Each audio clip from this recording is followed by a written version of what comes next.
Hi everyone, welcome to a new 9-part series. This is from Rita Berman's Europe, or Meine Reise Durch Europa, my travels around Europe book. And I'm going to be doing this page. I have had a request to do a page from Europa, and I have been saying for ages that I was going to do this page, so I thought I might as well just get on with it.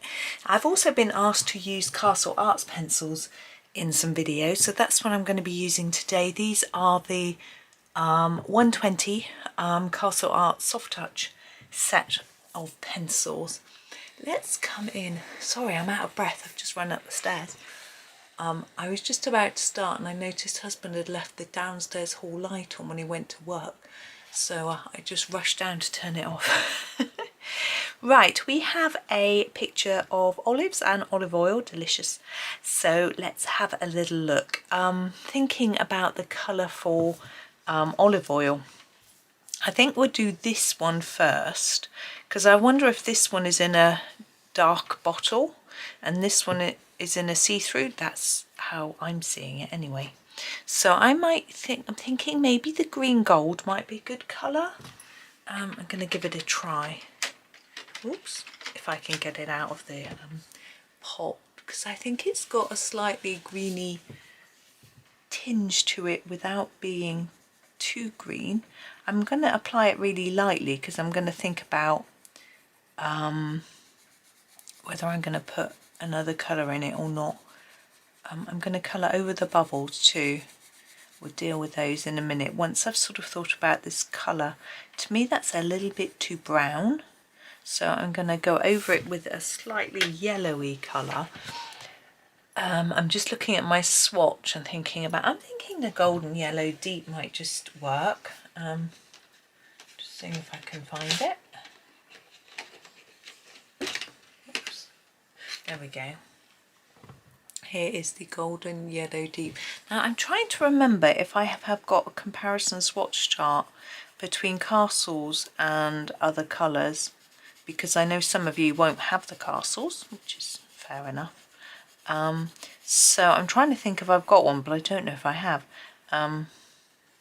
If I have, I'll put it in the description. If I haven't, I might make one. So I'm going back to my green gold. Oops, sorry, I just hit the tripod. That's always a good start. Give it a sharpen. It's got a nice sharp point. They always go a bit wonky. I don't know if my blade's a bit weird. So back to our green gold, and I'm just going to darken a few areas with this, very lightly, just at the bottom and edges. I just think there might be a bit more shadow around those areas. Now this series is going to be disrupted in the middle because we've got Valentine's coming up, and I've got a few. The bubble's going to be really dark. Excuse me when I say really dark. I'm going to layer up quite a bit of this green gold at the bottom. Yeah, I've got a few Valentine's pictures to do. Not too many, because I've actually struggled to find them. I've done a lot of them already. But on the sort of 13th, 14th, and also got a planner to do. So there'll be a bit of a break in this series. I just realised we've got three droplets here. As this one's landing maybe near or inside our bottle, I'm thinking inside, I'm going to put them all in the same. So again, remember to go lightly like we did on the base of here. Just seeing that bit looks like I missed a bit. Like that, and this one. I'm just going to have a quick look. Yes, that's it. And then go over those with the golden yellow deep like we did with the in the jar. Now, of course, the ones in the glass would look a little bit different to the ones outside because of the effect of the glass. But I'm probably going to pretend that that's not a thing. Make it a little bit easier for everybody. And I'm not really sure what I would do. So we'll leave that for now. I'm going to finish the jar. I'm thinking see-through. So I want to put a little bit of grey on to just give a sort of slight glassy effect. Now we don't have a really pale cold grey. in our castles. So we're going to have to use a slightly darker one. The Paynes grey is our sort of lightest cool grey. I'm going to give it a sharpen, and we'll just have to use it very carefully and lightly. So that's what my aim is, to do that. Whether I succeed is another matter. So I'm going to start on this back here. Just put a little bit on the edge here. This is where I think it would be darkest, and then fade it towards the sort of centre of this bit, and just leave a little white bit because it's going to be shiny. It's glass, so that'll be our sort of shine.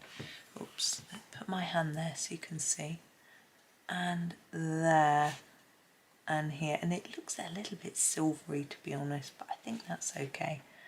And then we need a little bit in the back here for the sort of inside of the glass, and then around our edge. Now some people leave a white line, I sometimes do, but today I'm not going to. I'm going to actually put my shine here, which doesn't tie up with that, but a bit at the bottom and just up and round the edges a little bit. Sorry, I don't know what's going on with my voice. I've got morning voice. It is 9:30. I've got morning voice. I've been up since 6:15. Awake since, oh, quite earlier than that. Anyway, there is our first bottle. I might go in, I might use a bit of white pen at the end to do a few more touches, but we'll leave that one.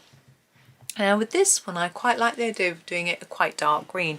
When I buy an extra virgin olive oil, it comes in a really dark green bottle, so that's what I'm sort of thinking.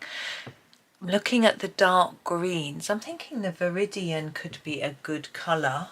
I'm just trying to find it. I'm not sure where it is. Oh, there it is. I've got, my greens are spread across 2 trays. Just need to sharpen it. Now, little tip with your cast saws, you do need a sharpener that's very sharp, or else the wood can splinter a little bit. That's a Veridian. If you're using Castle Arts Gold, I don't find that such a problem.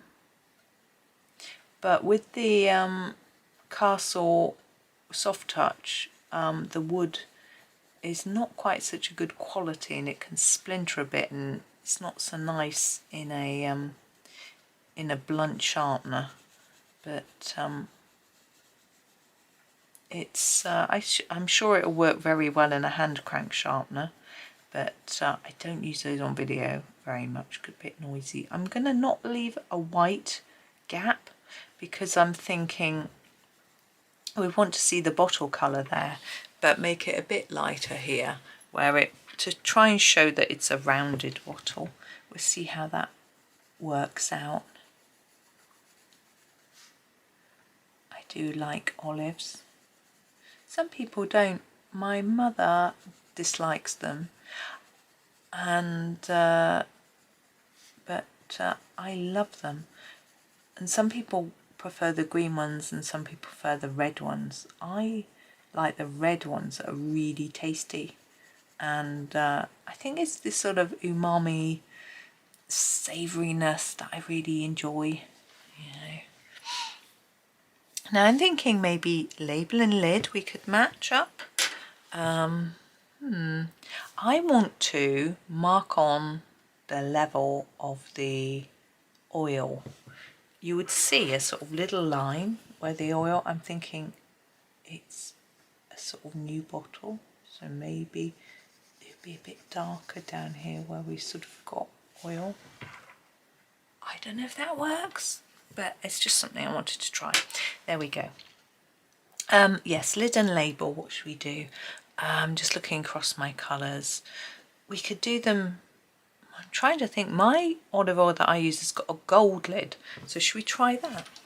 I'm going to just grab my eraser and erase here where I went over onto the label, because I figure what I'm going to do is do a gold lid and this circle, the outside of the label, in gold as well, just for a bit of fun. If you don't want to do that, that's fine. It shouldn't be too tricky. I'm going to grab, I want a really dark brown. Now we're a bit lacking in dark browns in the set, so I'm going to use the burnt umber, and I want that on the edges Now we've got different parts of this lid, but actually I want the whole of this edge to be dark, so I'm just going to do that and then fade it in a bit. So, you know, a few layers on the edge and then fade it in. Try not to go out the lines like I did, although if you do, you do. And on the label, I think I'm going to go dark here. Might not work, but anyway, we'll see. And dark there, and just sort of fade it off. So you can make it more intense here by layering up and then fade it up there. Now we want a sort of mid-brown. What's this colour? Yeah, the Terracotta Light. Sorry, I'm just consulting my swatch chart. It's been quite a long time since I used my castles to make gold, so I'm not sure what I'm doing.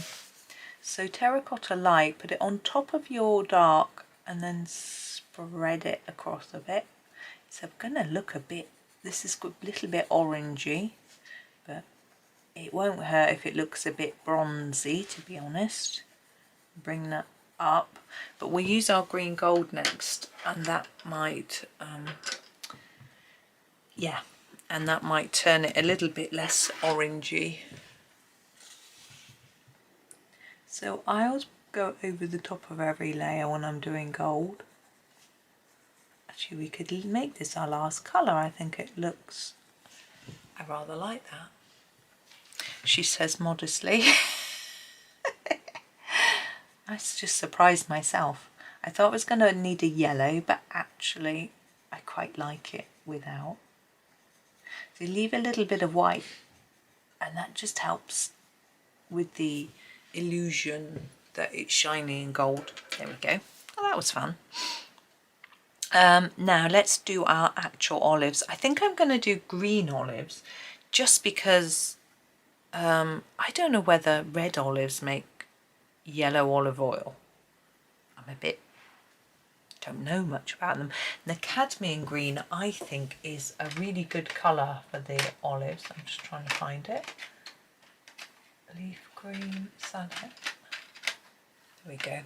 Needs to sharpen. It's as blunt as, almost as blunt as it can be. So here we go.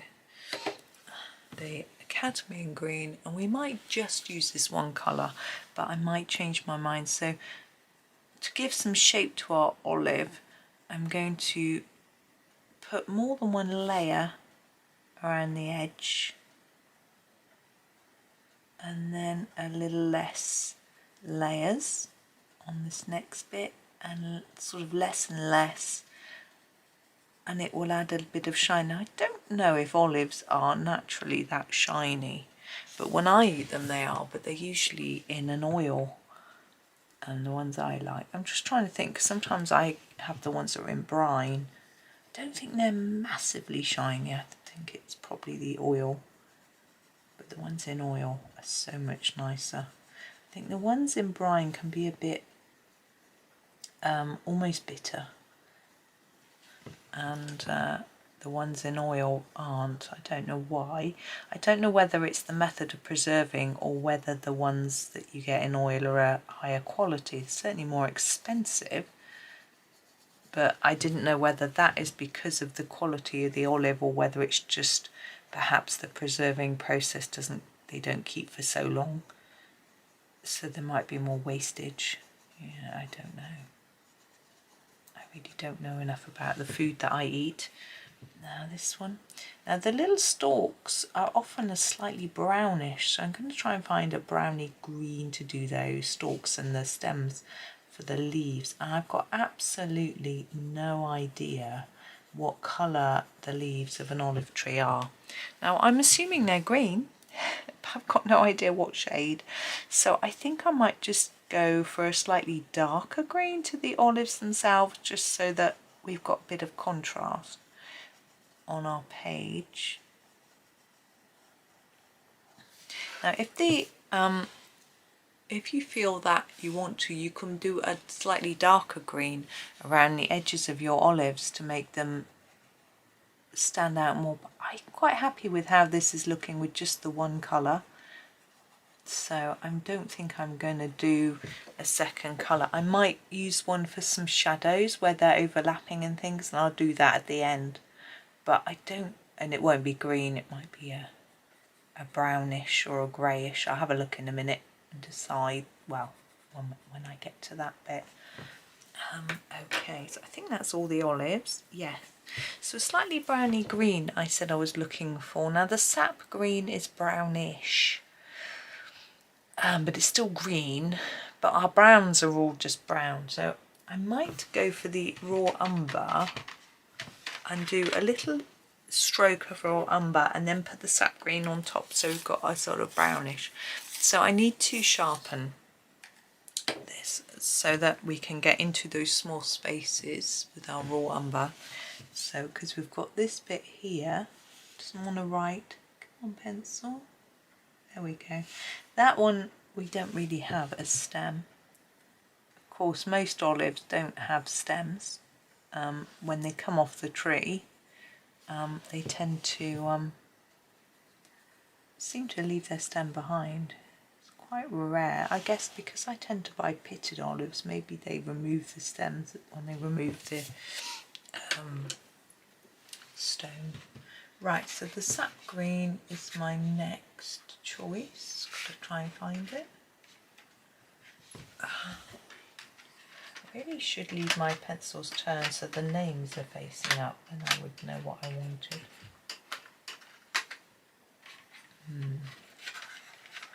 So those are the, oh, there it is. It was turned the right way all the time, it was just hiding, so I've just got to give it a sharpen. And I think what I might do is, oh, it's wobbly. Hold on, I'm gonna have to resharpen. Might need my dowel. I haven't brought it in. These can be a little bit prone to breaking, but considering the cost, I think they're okay, you know. So here it is, the sap green. They're not as prone to breaking as some more expensive brands I could mention. So Derwent, for example, and Prisma. So, you know, there we go. Ooh, let's go over all of this. And I think, as I say, I think I'll do the leaves. I'm going to make the leaves look shiny. I have a feeling that they're quite waxy, but I don't know for sure. So I'm going to fade towards the centre. So put more layers on at the tip and the base, and then just fade it in towards the middle a bit. And hopefully it just looks like the leaves got a little bit of shine. I'm hoping I'm right, but if I'm not, well. If you know better, you can choose not to do it like that, or you can just do it anyway because it's a bit different. It's up to you. I just realised I haven't done the olive on the bottle label, but we'll get there. I was going to do it the same, but we'll get there, as I say. So if you can't see a big enough contrast between this, just layer up a little bit more colour on the tip and the base and it will get there. If you press quite hard, you may have already burnished too much. You might need to grab a darker green or even a little bit of brown, very gently though, to darken it a little bit more. It's quite difficult colouring gently. When I first started colouring, I coloured way too gently. Partly because I had pencils which weren't very vibrant, but also because of a lack of confidence. And then I sort of learned to, you know, to press a little bit harder, not too hard, and to layer up so that I get more colour down. But we're all at different stages in our sort of learning journey, I guess, colouring journey. And you know, even after 10 years of colouring, I'm still learning lots. And it's good. I think it's really healthy for us to keep learning and trying different things. You know, when I get a new book or a new set of pencils, there's always something new to learn. Actually, that's a point. Someone emailed me today and asked me if they could send me their books to review. I had a look at them. The last one I was asked to send was an AI book, and I said no. So I'm going to get my brown again to do that bit of stick, the raw umber. I think I'm just going to colour the olives on the bottle the same as the ones here. It might be a bit weird, but yeah, it was an AI book, and I didn't know it was an AI book until I said yes. And I looked at it and I just wasn't happy with reviewing it, because I'm not necessarily against AI books. This is a cadmium green for the olive. But this one, there are a lot of things about it that I wasn't happy with. Let's put it that. I'm not going to tell you whose it is, so it doesn't matter really, I guess. So I wrote to the person who produced it and said, you know, I feel that you need to improve this. You know, I gave her some really constructive feedback in a really positive way, and she was grateful and said she hoped that she will be able to improve and make a book that I liked in the future. So I thought that was quite positive. I'm going to use this yellow, the golden yellow deep that we used on top of our olive oil for the background of here, really lightly. I think it might just go with it, and I'm just going to sort of use a light layer all over fairly evenly. And, you know, she was fine about it, but I've now got the book, which I didn't even colour in because I did a flip through video, and then I looked at every page and went, well, there's 2 in there that I would like to colour, but the rest... So anyway, I'm going to find a background colour. I'm thinking yellow ochre and yellow ochre light might work nicely together. I'm just going to find both before I get started. I'm just fiddling around. Sorry, here's the yellow ochre. Oh! It doesn't want to be used. It's rolled away. Where are you, yellow ochre light? There you are. Right. So yes, here's the yellow ochre. I've grabbed it. And see where there's dots on the corners and under the bottles. I think I do them with this slightly darker yellow ochre and then use the light. So I'm going to put down a sort of medium pressure layer and then try and sort of just fade it a bit. So I'm going to do it darker over where the areas are dotted. I'm just going to follow Rita's guideline here and then fade it out. If that looks a bit messy when I put the other one on, I'll come back and do a little bit more, or if it doesn't, you can't see it's there or whatever, we'll just put a little bit down to start with and see what happens really. But I got another, this other book that I was sent, it said on the book that they're hand-drawn illustrations, and I had a little look at them, some of them, and yeah, I felt more comfortable with those, although they're all people, which is a challenge for me, but I do people now. I'm getting more confident, so I'm just going to wipe my nose before I grab my other colour. Oh, I'm wondering whether the yellow ochre light is going to be too close in colour, and I am actually not going to use it. Sorry if you all got your yellow ochre light out. I am actually going to use a cadmium yellow deep. Sorry. So here is my cadmium yellow deep. I'm not going to sharpen it too much. It's quite blunt, but I think that it might be better if it's not too sharp, because I don't want it too dark. I just want it there as a light layer of background, because I want what I've coloured in the foreground to stand out. And we've got yellows and things already, so I don't want to overpower that, but I just think it'll match. So I'm just gently putting down some, and I'll have a think as I go as to whether it needs a bit more. But I think if I start with a light layer, it might mean I need to blend these corners in a bit more, but I might not. I'll see how it looks. It's hard to tell at this point. So yes, I'm gonna let them know that I think those books might be of interest. They came out, the three of them all came out at once in December. They're fairly new on Amazon. They're on Amazon paper, but for me that's okay. There's better paper, of course. There's worse paper. I've actually found a book, which had worse paper than Amazon paper.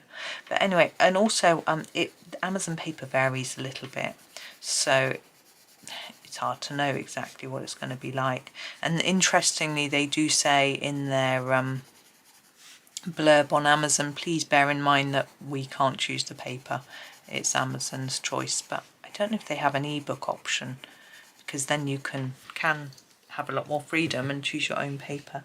I'm just going to go over these areas where I've put the darker colour a little more, just try and fade them out a little bit.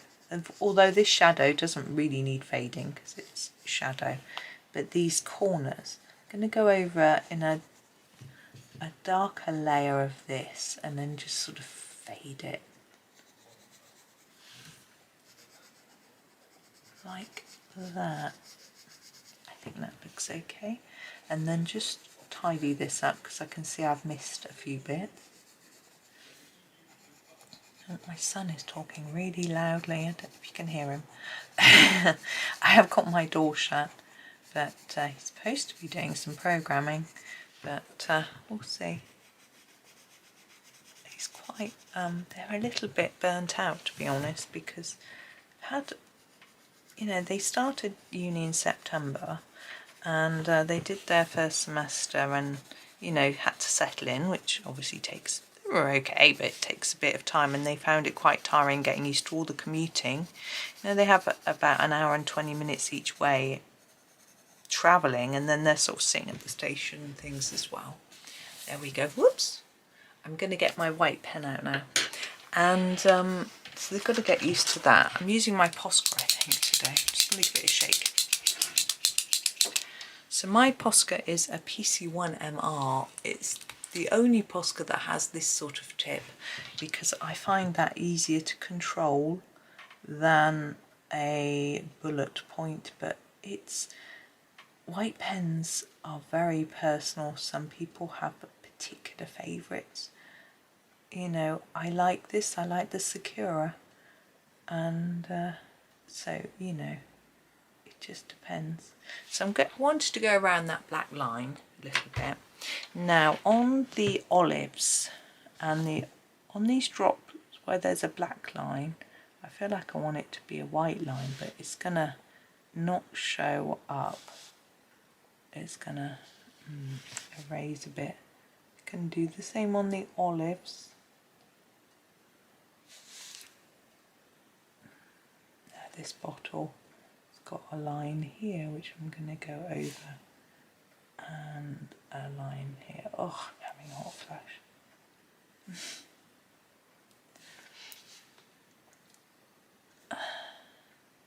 I put one on there, it wasn't there. I don't know why I just put one on. I'm just gonna wait a second for that to dry while I take off my cardigan. And then I'm gonna do a second layer because that didn't really show up that well. I think it needs a shake. Sometimes it does. And I forgot to do a bit as well, so we'll get as better. Now, when you go on top of what you've done before, you have to be careful because if it's still wet, you just take off what you put down. I want to do that line there, but also the top of these bubbles.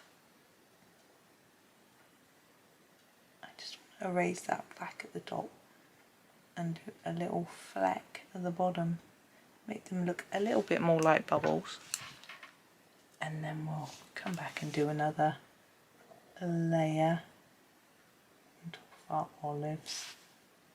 It might show up a bit better in camera than it does to my eye. Those two look okay.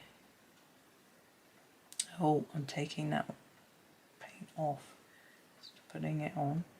Oops. There we go. Maybe I better just stop. Right, there we go. I think it looks very warm, which is rather nice.